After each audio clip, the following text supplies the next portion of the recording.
engage. Our party leader too, despite the fact that he's a retired head of state, he has a right to engage, he has a right to participate. After all, it makes nonsense of our claim to be a multi-party democracy if we are going to frown at the views of others or the participation of others. So we would like to request our colleagues in the national leadership.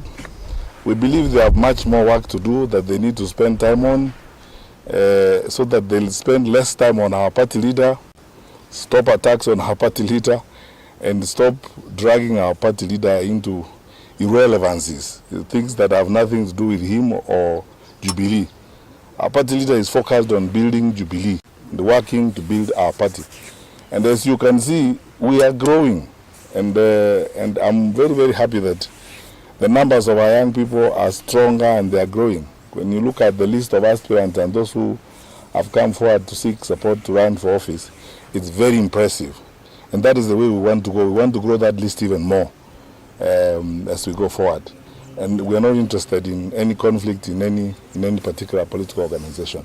So please, let our party leader have his peace, rest as a retired president who has done his work, and continue to contribute to the country as he finds it necessary at this point in time, without being accused of this, that, or the other, or dragged into unnecessary and irrelevant arguments and conflicts and so on.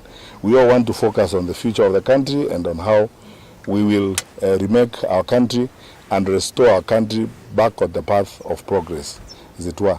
We understand, we have been saying in our meeting today, we understand that the popularity of our party leader is very intimidating to some leaders in this country. He can't call a national meeting to tell Kenyans not to love him. They love him because of his track record. Yes. And I think those who are uncomfortable, some of them, is because of their track record. So they could do better with working on their track record instead of attacking our party leader.